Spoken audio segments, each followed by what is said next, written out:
Hey, what's going on, everyone? Before we get into our conversation, I want to let you know this podcast is sponsored by BetRivers.com. BetRivers.com, the best place for all your sports gambling needs. Also, don't forget to subscribe to the podcast. You can also watch all of these episodes on the Field of 68 YouTube channel.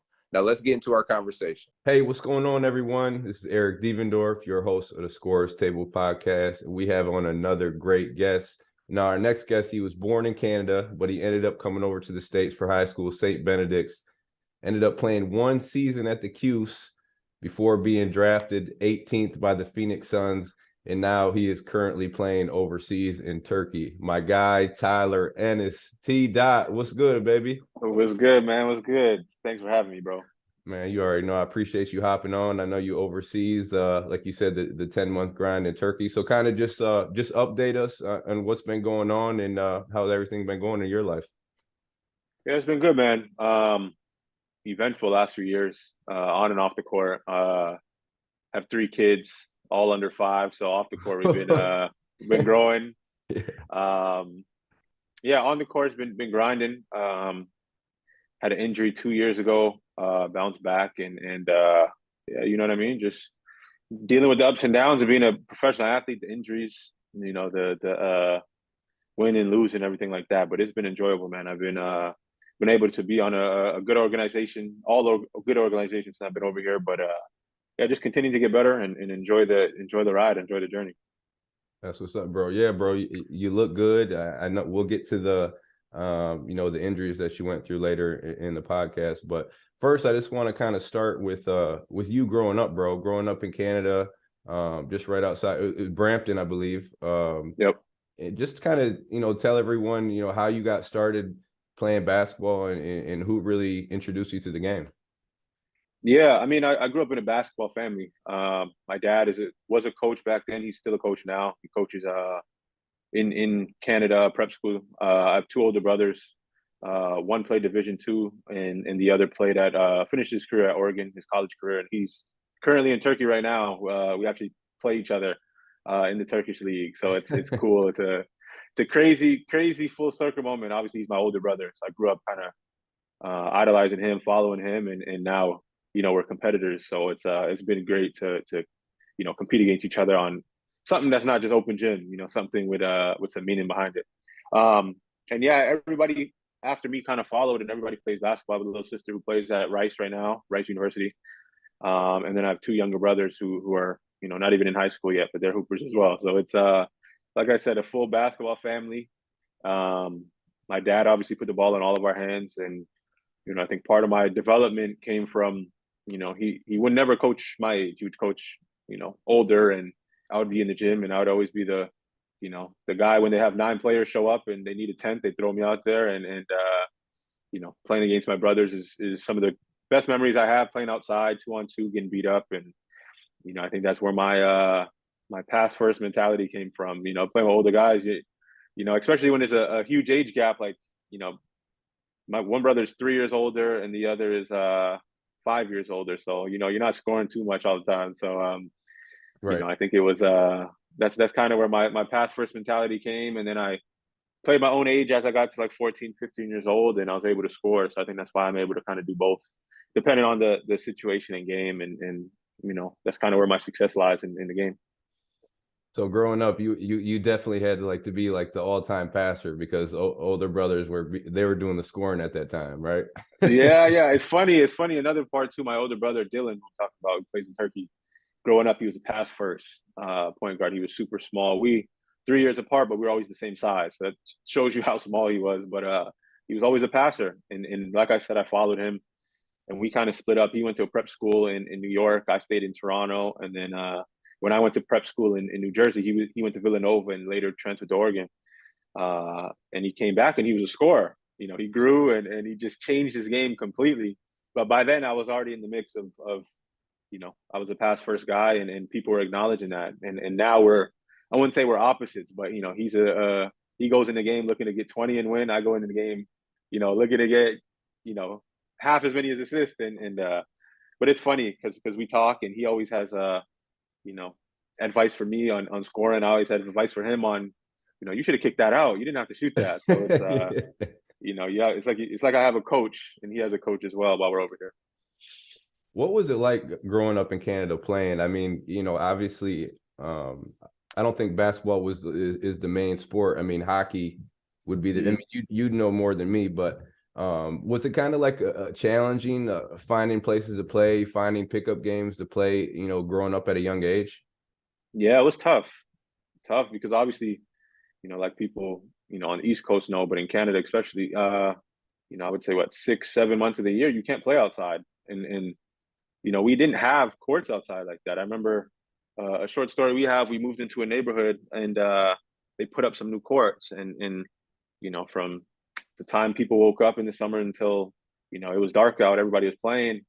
And apparently some people complained that there was teenagers hanging out and they cut the rims to like, oh man, and made it kids rims. And I remember that was like a realization, like, okay, they really don't want us playing basketball out here. And I'm fortunate enough, like I said, my dad was a coach, so he would always have gym time. I would always be able to get in the gym. That was never an issue. But I know a bunch of my teammates who didn't have that luxury. They would, kind of have their team practice. And other than that, I think the rule back then was, and it might be the same, you can't leave a kid under 18 in the gym alone.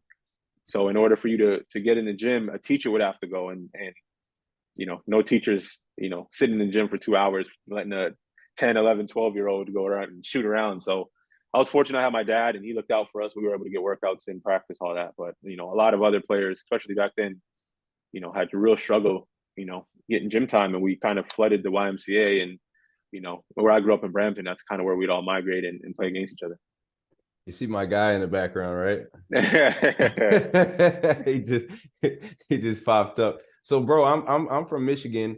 So like we had those cold winters. We had long winters. It's almost like being in Syracuse, and then it's similar, to growing up in Canada. So I was always, bro, growing up, I was chipping ice. I was shoveling the snow. So I mean, I know you didn't have like access to the indoors all the time. Were you that type of kid too? Were you shoveling the snow and chipping the ice, playing with those gloves, cutting holes in the gloves? I wasn't actually. Okay. I rarely. Our thing was, and it's crazy because we did this up until like we were way older than we should have been doing this. We played in the basement.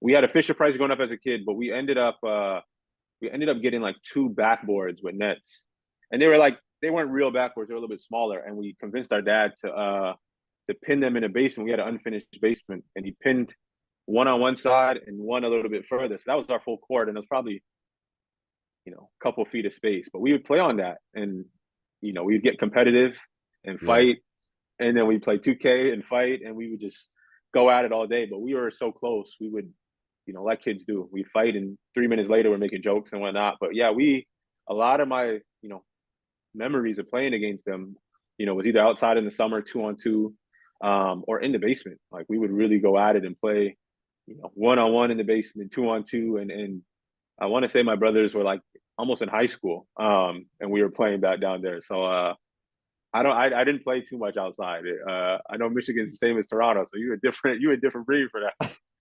Yeah.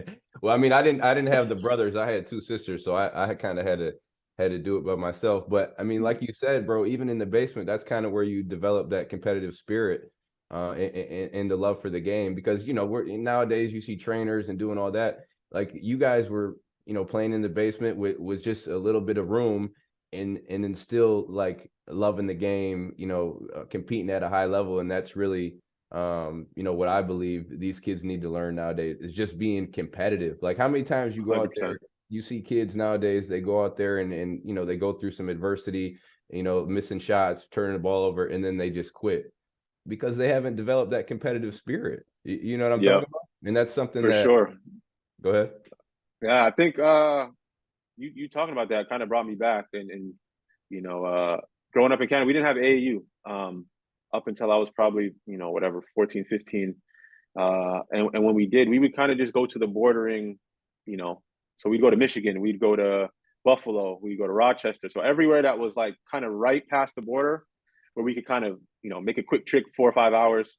That's where we play our tournament. So my thing is, I feel like it's important as a young kid to kind of get your ass bust. Like, yeah, no to doubt. kind of go out there and it's like, okay, this dude cooked me today. And, in the moment, it's the worst thing ever. But looking back, like, that would kind of be my measuring stick. Like, I felt like I was always the top dude in Canada, whether, no matter what age I was at. But we'd go to these tournaments and I'd see these dudes and, our thing back then was, all right, they're all older than us. But in reality, like, we go there and we get cooked some games and I'd go home like, okay, I got work to do. Like, and I think one story, I don't remember where in Michigan it was. I remember we went, and this is right when I started playing my own age. And we played a game and we lost. But I remember all the other parents came up to me and they were asking what I was ranked. And I'm like, we don't do rankings in Canada. Right.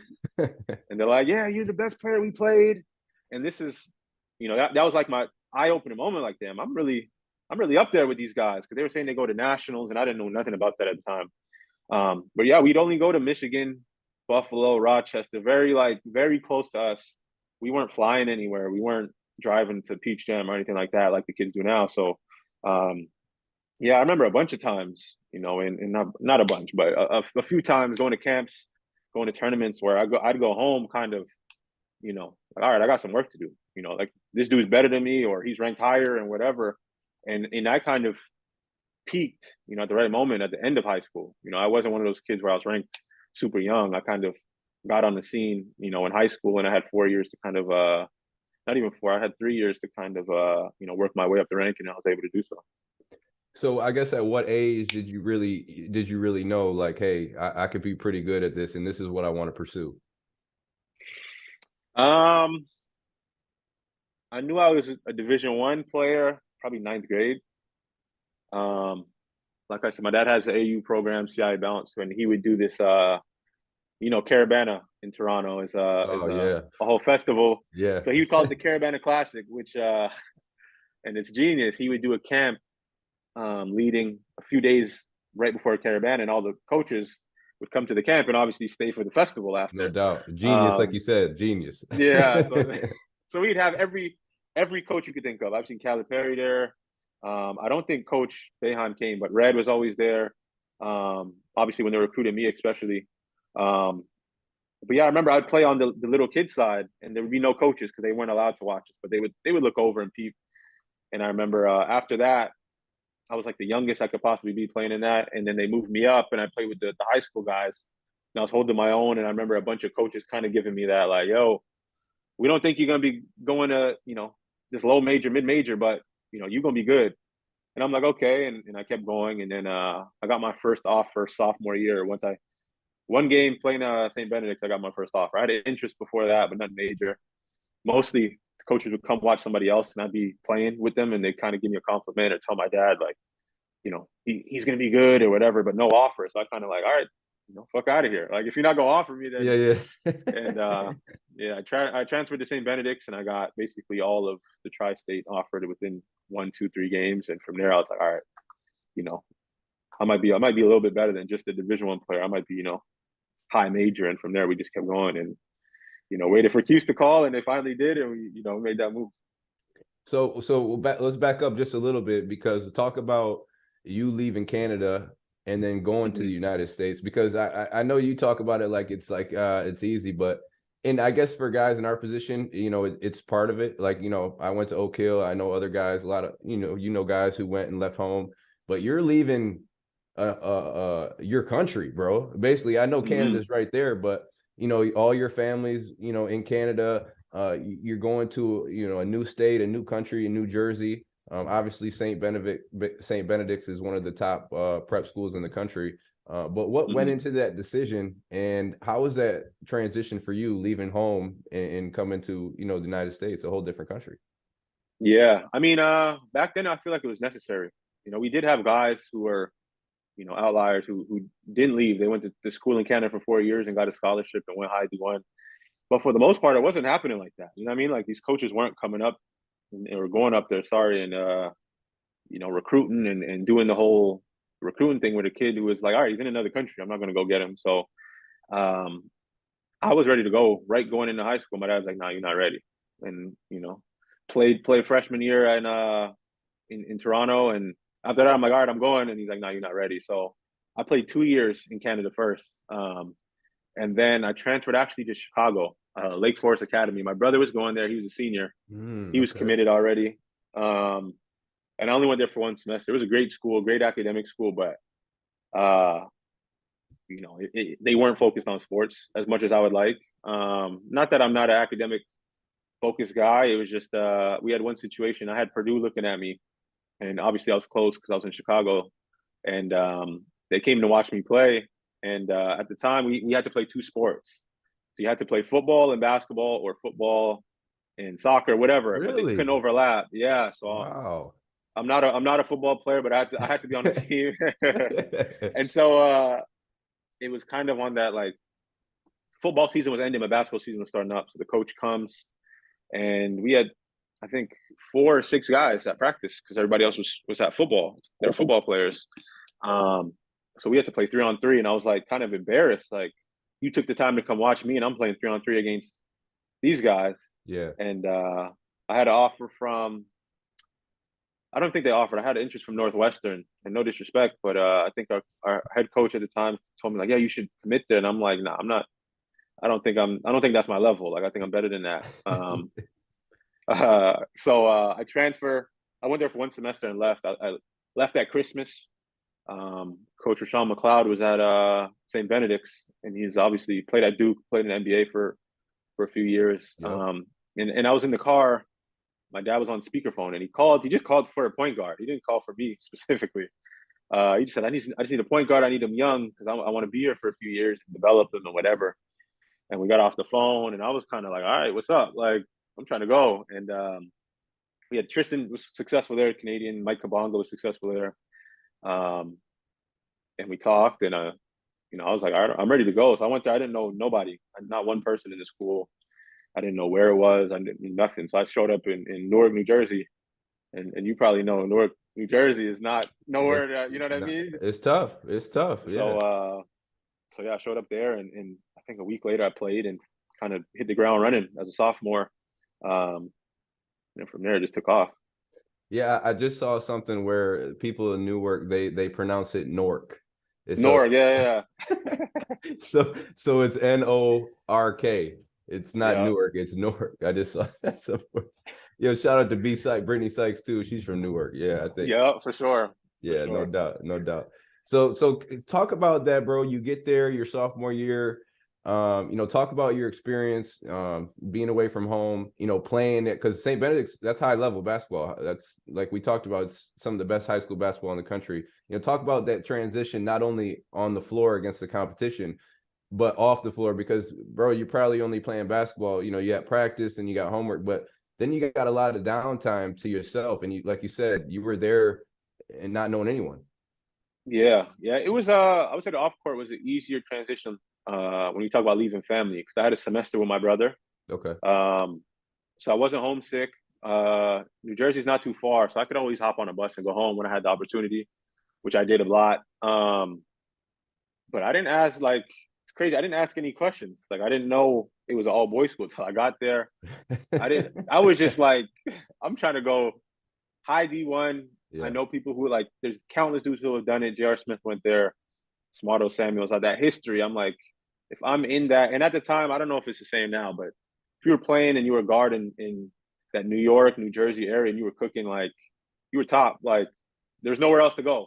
Yeah. And so I remember we played a team. I played well, and we played St. Patrick's, who had Michael Kidd-Gilchrist and a whole bunch of other guys. Michael Kidd-Gilchrist was going to Kentucky, and my coach kind of said, like, all right, you played well against these guys. You show you're on that level, and I did. And like I said, I got a bunch of offers after that. But yeah, it was not too tough for me. I was so focused on basketball. Like, obviously looking back, I'm like, dang, if I knew I would end up in this position still, I would have went to a school with girls and went to prom and did all that. But, that's the sacrifice I was willing to make. And that's something I realized once I was there. It's like, shit, if I'm going to be going through all this, and St. Benedict's is a really religious school run by monks in a monastery, which a lot of people don't know. Wow. Yeah. So there was a lot of stuff outside of basketball that we had to do in order to be in that community and be a part of the school that I found out, like I said, once I was already transferred there.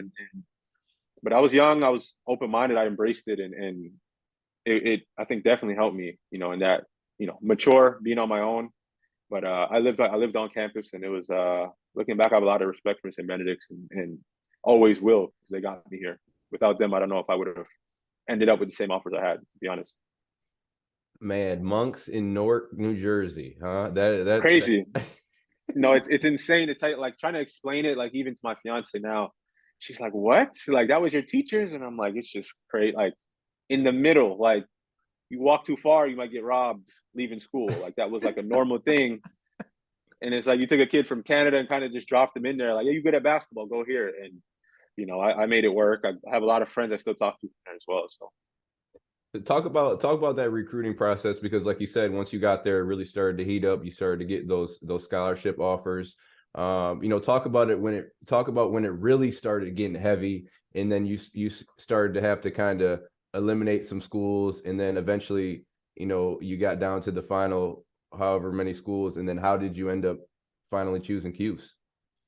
yeah, I mean, like growing up in Toronto, we don't have ESPN still to this day. And so it was a struggle trying to watch college basketball when it wasn't a tournament. And so the few games we would get, and I only remember the weekend, like, I don't know if it was Saturday or Sunday, but you guys would play at like noon, like super early. And that they would show that for us. So I remember watching Cuse and like midday, and I'm like, yo, I want to play there, because the dome was like super bright. We had a tournament, 10 and under, where they used to put all the courts in the dome. Like, if at the time it looked like there was 100 courts in there, and they would have 10 and under, 11, 12, and the 17s played on like the big court. And from that day, I'm like, yeah, I want to come here. You know, I want to play at Cuse. I want to wear, you know, these Jordans that are Jordan 11s that are orange. Like, I had it all planned out. So I started getting recruited. I told my assistant coach at Benedicts, Billy Diamond's his name. I'm like, I want to go to Syracuse. He's like, oh, I have connects there. I'll email him. So every week I'd cook. They tell me, yo, this school offered. I'm like, what about Cuse? Nope. I emailed them. They kept emailing them until my junior year. That's when I'm like, all right, fuck it, bro. Like, if they don't want me, like, all these schools want me, Cuse don't want me, I'm gonna move on. I'm not gonna go there on the strength of, like, I made a decision when I was 10 years old or whatever I was. I was like, all right, I'm gonna go somewhere else. Like, it is what it is. But they had so much guards at the time. Like, I understand now why. Like, but yeah, we moved on. They actually offered Isaiah Briscoe, who was a freshman. I was a junior before me. So I was kind of like, that's crazy, because we on the same team. So that means you watched him and you looked at me like, all right, he ain't good enough, or whatever the case was. So I was like, all right, wow, bro, I didn't know that, yo. That's crazy. Yeah. So we would always talk, because Isaiah's older sister, Aisha, played at Cuse. Yeah. And so she was there with plan. me. She was there with me. Yep. Yeah. So we used to go up, watch her play, visit, Midnight Madness, all that. And I still wanted to go there, but I was like, all right, I got to put that on the back burner. And I had a bunch of schools, and I was really close. Like, I always say within like 10 minutes of committing to Arizona. Damn. Yeah, they wanted me. I took a visit there. I loved it. Like, visit-wise, Arizona blew Cuse out the water. It was like something I never seen before. Yeah, you can. Yeah. So, but I was always visiting, obviously, during the season. It's snowing and whatever, but I still loved it. But they offered me, and they're like, yo, we have this other point guard, Nate Britt, who at the time, he went to UNC, but he was ranked higher than me. And so they're like, yo, whoever commits first, that's who we going, like, we offer both of you. We don't have a preference, whoever commits first. So he announced his list was UNC or Arizona. So I called my dad when I seen it. I'm like, yo, I don't want to miss out on Arizona. Like, he's going to commit there. I was convinced he was going there. And then he's like, all right, if he commits there and you get Cuse, will you be mad? I'm like, nah. And he's like, if someone commits to Cuse and you have to go to Arizona, will you be a little bit mad? I'm like, yeah. So he's like, all right, so you made your decision. So we waited it out. He went to UNC, so I still had Arizona. And then, yeah, I ended up just kind of falling in place once MCW started cooking sophomore year, Scoop left and everything. And it was like, yo, you're going to come here and start day one. Like, you don't even have to, not that I didn't have to compete, but, you know what I mean? I was the only point guard on the roster, natural point guard. And it ended up being the perfect storm. My dream school had the perfect situation to play. So, you know, obviously Yes. made that commitment. No doubt. So a couple of things had to kind of come full circle, like you said. You didn't know how MCW was going to play. I mean, obviously you heard he had the pro, rumors of him going pro after that year, but you really had to see it. So once you saw that and you knew you would come in and play right away, that kind of locked it in for you. Yeah, well, I committed. I put out a list, and to be honest, the list was kind of put together just to out of respect for the teams that I've been talking to. But I committed to Syracuse the summer before my senior year. So we had some inclination, like, all right, MCW, if he plays well, he's a lottery pick, he's gonna go. But if he didn't play well and he had to come back, I would have had to kind of wait my turn. You know what I mean? And but I knew Trish was leaving; he was a senior, so I'm like, all right, I got to compete with one dude who's probably gonna leave after that year. And I knew Michael was obviously 6'6", 6'7", so I'm like, oh, maybe we could play together. So if he ended up coming back, I wouldn't have decommitted. I was still planning to go there, but he started the season hot, and I'm like, perfect. Like, I'd love to play with him, and I did play with him in the NBA with Milwaukee, but I'm like, I'd rather, you know what I mean? I'd rather run the show myself No instead of, doubt. you know what I mean, learning from him or whatever they call it. So he left, and it was perfect storm. No doubt. So you get to Q's 2013, 2014. And I remember you, bro, coming in the summer because, and I don't know if you remember this, but we played 2-on-2. I think it was me, you, D Nick, and James Sutherland. And I don't know if you remember, but that was Did kind we? of, we did. I remember. So that was kind of my introduction to you, because I'm always, I'm in Q's in the summertime. Yeah, So you there. You in the lab, yeah. So I see all these guys, but and I remember talking to GMAC, because they'd always say, like, man, he plays slower. He just, you know what I'm saying? Like, and then we were like, nah, he's playing at his pace, bro. Like, he's playing, he doesn't get sped up, because I remember people would be like, I don't know, he needs to play faster. He needs to, and it's like, no, he's already like ahead of his time, because he's not letting these little guards or these strong guards, speed him up when they start getting into him. He's still able to make those reads and make that decisions. So I remember when playing against you, bro, and even older people, like you said, you played against older kids growing up, so you're already kind of used to it. But I saw that pace you play with, and how you were able to make decisions and not let people, speed you up. And so I knew that you were going to be a great point guard. Now, did I think you were going to be one and done? I didn't think you were going to be one and done. You know what I'm saying? And that's just me being 100% honest. Shit, me neither. Yeah. So talk about that real quick, bro. Like, what was your mindset coming in? And I mean, like you said, you didn't have a one and done mindset. What was your mindset coming into Cuse that freshman year? So I'll bring it back. Howard Garfinkel. Yes, 5-star. Legendary 5-star. So obviously I grew up, and I think, talking about pace, I've always had, to be honest, when I was younger, I was slow. So I played that way naturally. And as I got older, I got a little bit more athletic. So I think my pace came from, I played in IS8 in New York. I was playing against little guards my whole life, and I'm a little bit of a bigger guard. So, I wasn't going to be fast to them. I couldn't outspeed them, so I played at my pace. You know what I mean? And, but no, I went to a 5-star and I won MVP, and he told me, he's like, you're an NBA player. He goes, but after 2 years, you'll be able to leave.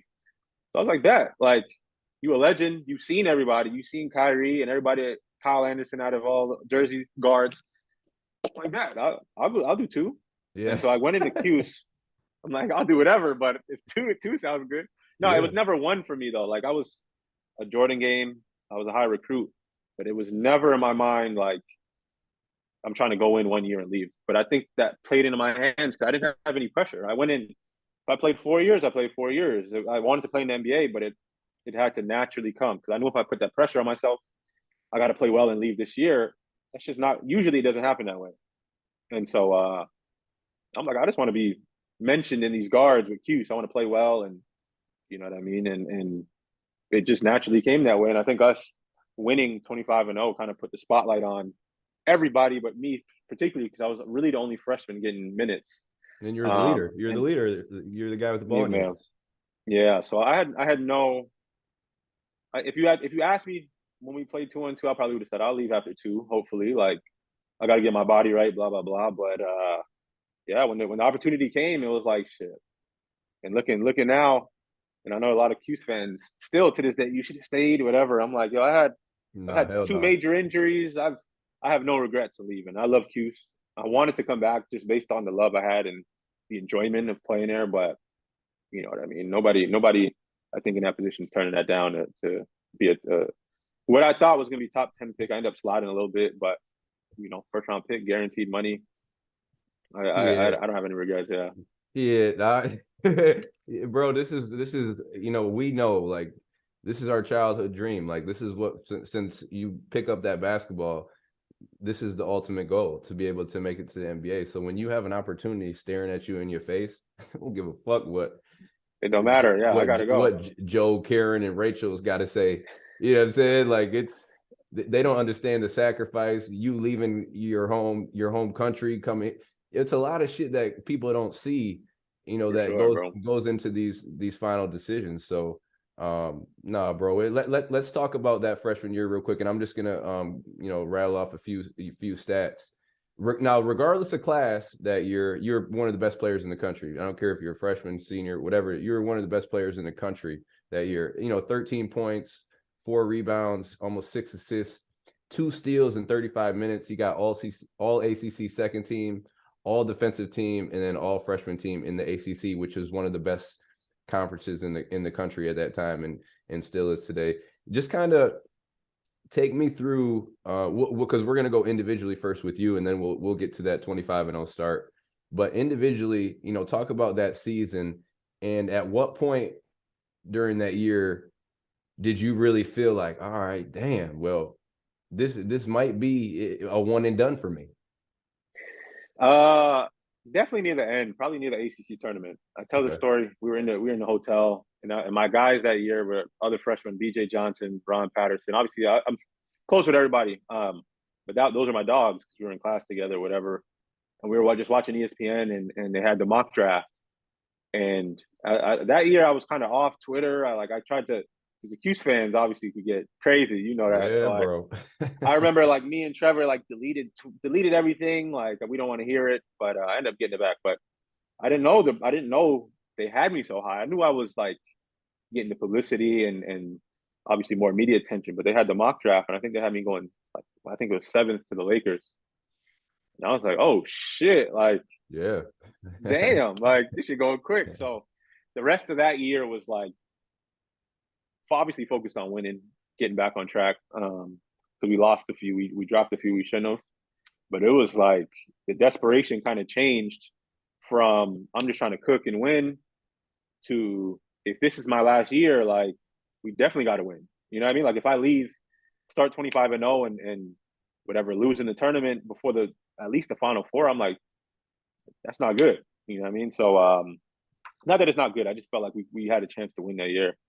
But I tried not to think about it because I knew that was a decision I didn't want to make. I wanted to come back, but I knew I would have to go if I was, high. And season ended, and we did our research, and literally every valuable opinion that we could talk to, we did, and everybody's like, "Nah, you got to go." And so, we made the decision. Me, my pops, my mom, my family. My brother, obviously, he was a college. He had the perspective of other athletes. He was in college.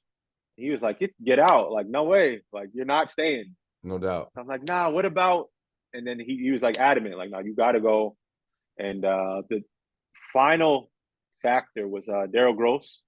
I might get his name. He was the AD before. Yeah. Yep. Daryl okay, Gross. I don't want to mess up his name, but I met with him, and he's like, "I know you're deciding," and which I think is the dopest thing. And I know a bunch of my teammates and friends don't have this at their school. He was like, if you leave early, Cuse is still going to pay for your education no matter what. Dope. So I was like, so if in 10 years I come back and I need to finish, he's like, yeah, it's free. And I was like, hell yeah, I'm out for sure. Hell yeah. And that wasn't not that that's a bad thing. Cuse shouldn't be held, they were looking out for me. You know what I mean? I only did 1 year. So nah, but at the same time that year you brought in some paper, a lot of paper. Yeah, so, for sure. But I was like, out. Yeah, I was like, probably the dopest thing about Syracuse is that, you know what I mean? And that shows they don't just care about what I do while I'm there and the ticket sales and the jerseys, all that. They actually care about, setting us up for the future. And still to this day, I'm still working on that degree in the summers and whatnot. So that was like, I knew I was leaving, but I'm for sure leaving now. Like I could still get my degree. And yeah, so that was something a lot of people don't know about Cuse. Probably they don't advertise it as much as they probably should, but yeah, so still to this day I'm still working on it. What did Coach Boeheim say? What was that conversation like when you went into him? Because that's I mean, he at the end of the day it's tough your combo. Right. Go ahead. Tough, man. I'm 19, so I remember the only other situation I had to have a real convo with a grown man at that time was when it was like, yo, I'm not coming to your school, which is easy. Like, hey, I decided to go to my dream school, Syracuse, blah, blah, blah. Thanks for letting us recruit you. 5-minute convo, that's it. So we met kind of like the exit meetings or whatever he calls them. Season was over. We talked about the season. And as I'm getting up to leave, he goes, oh, by the way, have you decided what you're doing? I'm like, no, like, I'm torn. Like, I know I'm pegged to go high, but I like it here. Like, I want to come back. He goes, all right, take the weekend, go home, talk to your dad, and come back. We take the weekend. That's when we did all the research. So he goes, all right, come in Monday at this time. So I'm like, yo, Pops, drive down. Like, it's 4 hours.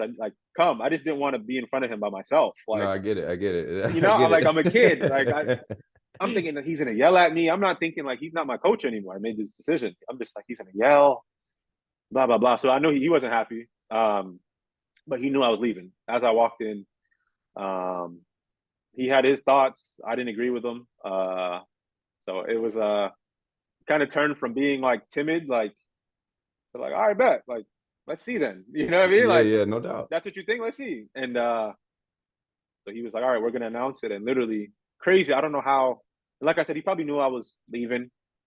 I walk out of his office, and I'm literally about to walk into GMAX and Reds to tell them officially, like, yo, kind of thank them, like, yo, I'm leaving, blah, blah, blah. And as I walk out, my phone pings and it's ESPN saying I declared, which I was like, by the time I go from coach's office into GMAX, I think I went in, and Kip Wellman, they knew. They're like, yeah, I seen you leaving, which I spoke to them too, but like, yo, how the hell this? So I think coach already had that media call. Yeah, but I was like, how does he know? Like, I literally just talked to coach. I didn't even call my dad to tell him, like, yo, we're done. Like, we out. But yeah, man, the love I got from everybody else, I think that was probably the only negative. Coach, thinking I wasn't ready, which is his opinion. He's probably, looking out for his best interest, but also mine. But I was like, if you're not gonna, you know what I mean? What I'm gonna make as a first round pick and the opportunity I'm gonna get, if that's gone for me staying another year, there's nothing you can do to repay me for that. You know what I mean? I can't make up that money. I can't make up that opportunity and whatever. If I went out and laid an egg the next year, nobody would care that I was, 25-0 as a freshman. So, like I said, I don't regret it. And bro, everyone's gonna have their opinion. At the end of the day, it's what you feel is you making the best decision for yourself and your family. Like, people, bro, as you go forward in life, it's gonna be, you shouldn't have did this. You're not living my life. You're not in my shoes. I'll deal with the consequences of my decision, good or bad. Exactly. Crazy. I got another part that I just remembered, actually. I talked to coach, and Jeremy Grant obviously was a sophomore that year. So we spoke, I think that same day it had to be. And he's like, yo, what are you going to do? And he goes, right when I was about to tell him I'm leaving, he goes, whatever you do, I'm doing. I was like, okay. I'm thinking he's like messing around. And he's like, and I'm like, yeah, I'm leaving, bro. Like, I'm entering the draft. He goes, bet, me too. And literally, he's like, they announced Jeremy Grant to the draft. But I was like, it's crazy. But thinking about it now, I'm the point guard. You know what I mean? Like, if I go back, he'd probably have a better year. I'm more mature. I'm confident. We'll probably have a better year the way he's thinking. But he's like, if he leaves, who knows how we're gonna look at the point guard, just based on we're gonna have another freshman, and and Benedict played some point that year too. But he was like, whatever you do, I'm doing. And I'm like, yeah, I'm leaving. So I don't know if I was the deciding factor for Jeremy, but that's the way he made it feel at the time. Well, shit, think about this too, bro. You were really getting him off. You know what I'm saying? Because early in his college career, no, to be real, like, Jeremy really didn't start, like, we knew he was athletic. He had like explosiveness. He had the NBA tools, but he really ain't get really good till he got to the league. Like on some other, like, jump shot, some other shit. So, like, the shit that he was getting off, like in the game was from you. Put back dunks, alley-oop dunk, drive, drop. You know what I'm saying? Shit like that. So they were able to see all like the God-given abilities that he had, and then if you wouldn't have came back, or if he came back and you didn't come back, would Who knows? Exactly, because now he's not able to, how is he going to get himself off? He wasn't able to, he wasn't creating his own offense at the time, which he is now. Crazy, like but, really good now, like, you know what I'm saying? Yeah, like a whole different next level. But that shows, you know what I mean? He goes to the NBA. People say, "Oh, he's not ready," and he develops while he's there. He was an opportunity to play right away. Got drafted to Philly, second round, and every year he's gotten a chance to play. And you don't get better, without playing these games in the NBA. So not that you don't get better, but there's nothing like playing NBA games consistently, toward your development. And he took it and ran with it, a lot further than I think everybody gave him credit for when he entered the draft.